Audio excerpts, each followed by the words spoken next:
You guys really so beautiful.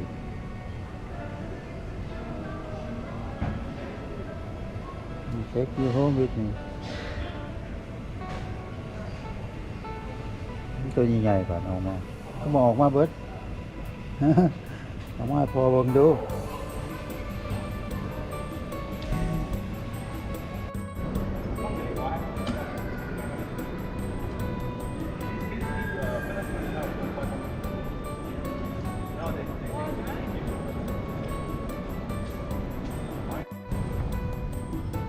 จะสบายดีFC ฝั่งไทยฝั่งลาวและก็ต่างประเทศเนาะเจอพญาไฟอีกแล้วตอนนี้ก็อยู่เดินยุ่นสิงคโปร์พี่น้องเลยมาแต่ลาวสิกลับบ้านมาต่อยุ่นอยู่นี่ถ่า15 ชั่วโมง8 โมงปลายมื้ออื่นเช้าคนเดือนนะครับ9 โมงปลายกลางคืนเพื่อที่จะขึ้นยุ่นนี่จะสิผ้ายางเลาะจะเล็กจะหน่อยเขาสิหายถ่ายหูเดียวไปยางน้ำกันเนาะคนหลายพี่น้องคนมาต่อยุ่นอยู่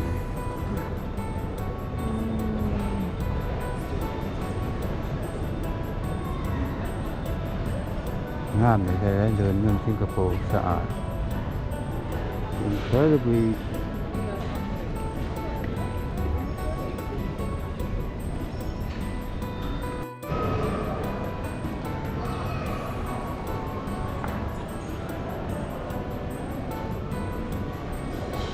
อยู่สิงคโปร์แอร์พอร์ตพี่น้องเอ้ย มาถ่ายยุ่นเมื่อบ่าย15 ชั่วโมง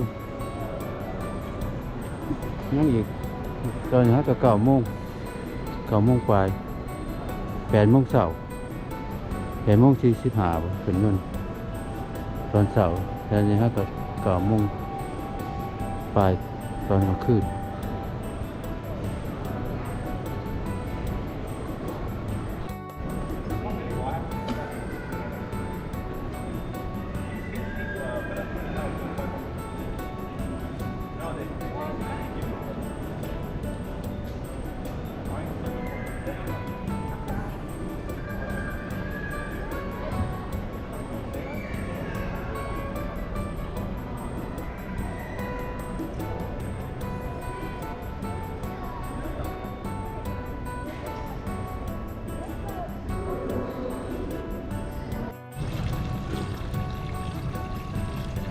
ได้งามดอกไม้พี่น้อง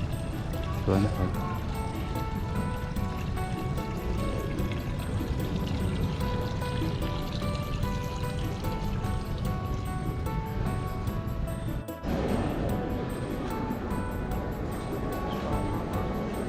สบายดีพี่น้อง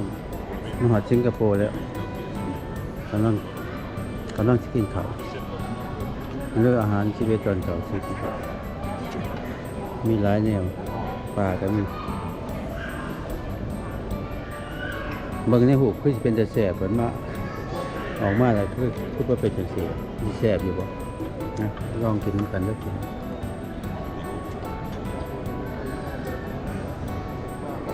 ลองมึงดูแสบบ่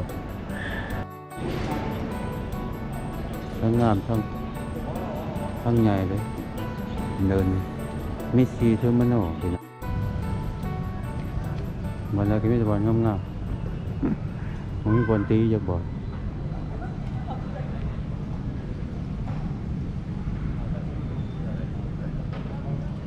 ก็คาเฟ่เขา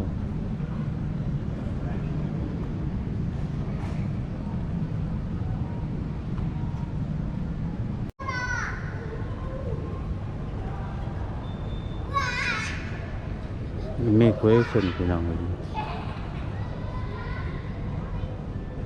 มีเคยเส้นกับบอลเช็คคนเขาคนออกงามเดินยืนสิงคโปร์บอลเลยมีบอลงามแต่ว่าออกไปว่าใดพี่น้องอย่าออกไปเบิ่งบอลเขาเฮ็ดนั่นบอลน้ำต้นตาน้ำตกน้ำไปว่าใดเขาให้ออกเดินเนาะ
แปลนกันพี่น้องเลย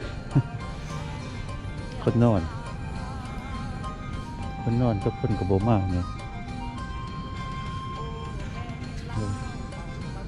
แปลนเติบ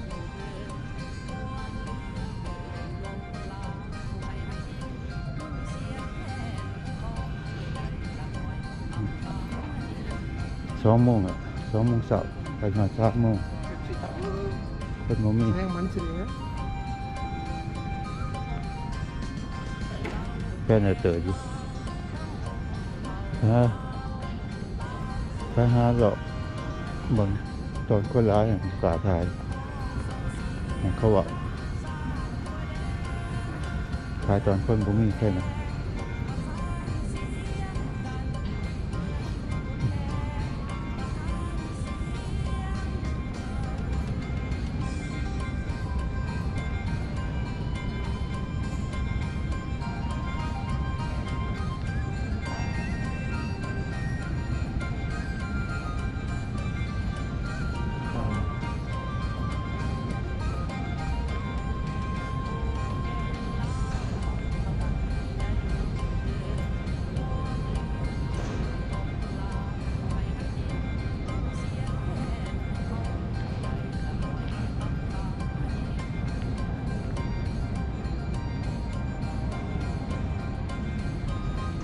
เป็นเชียงกระโปรงมันใหญ่พี่น้องสีเพิ่มไม่โน่สงสัยสี่เหลี่ยมเลยตามไปคือบริเวณบนสระคือว่าบนตอนนั้นคือว่านังสระนี่บนนังสระมันน่าคือบริเวณหรอก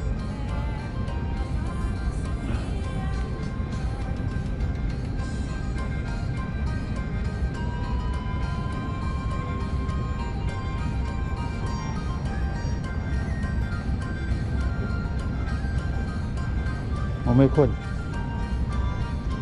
มันใครเข้าไปวะแหละเมื่อวะแหละโบมามันกับโบมาที่ปอจอนมาหันหลายคนมาคนไปมาเลยไปวะแหละมาบ่แหละที่บ่มันไม่ไปแค่เดือด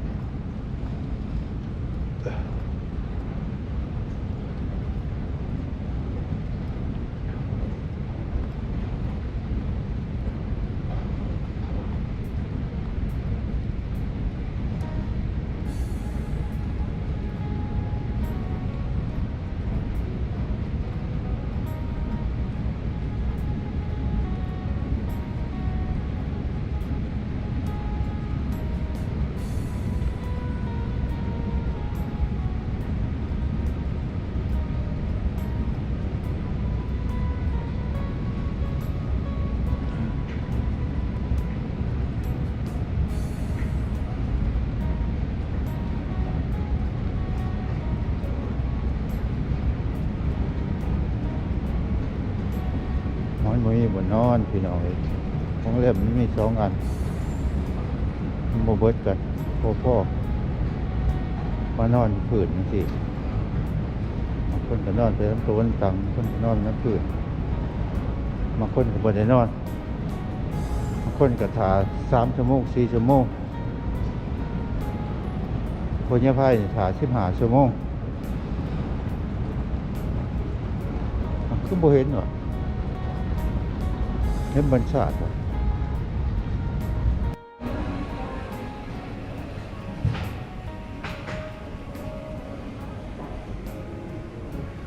You guys pretty so beautiful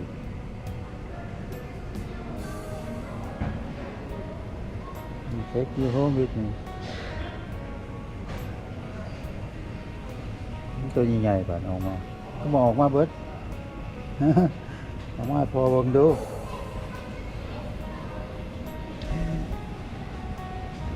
Come out show daddy come on ตัวใหญ่กว่ามึง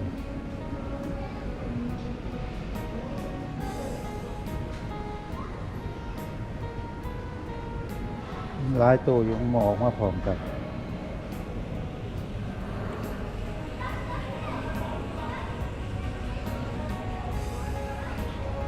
คนที่กล้องมันได้หลายตัวหมอกมาก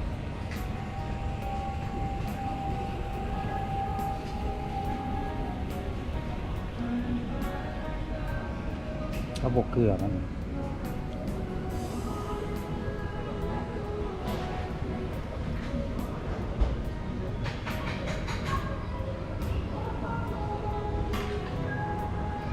ไม่ค่อยมีใหญ่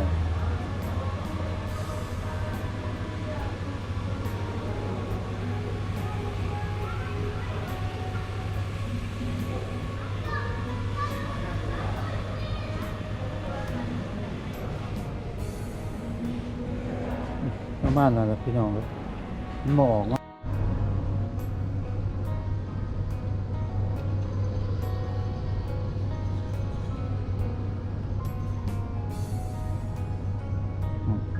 มันดึกไปจอด3 โมงเขาปิดไปแล้วฮะเราพี่น้อง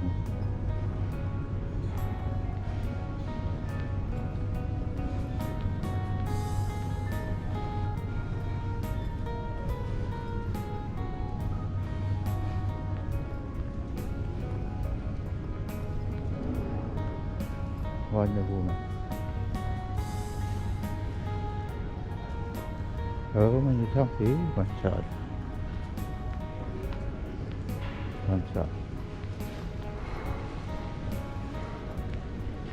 ทีวีประมาณนั้นแหละพี่น้องประมาณนั้นพี่น้องเลยขอบใจหลายที่มาเบิ่งเนาะเกินคลิปหนาเนาะเลือดดังออกมึงได้เลือดดังออกเมื่ออยู่ลาวเกือบ2 เดือนเลือดดังออกมาเพียเลือดดังออกเจอกันคลิปหนานะขอบใจหลายๆบ๊ายบาย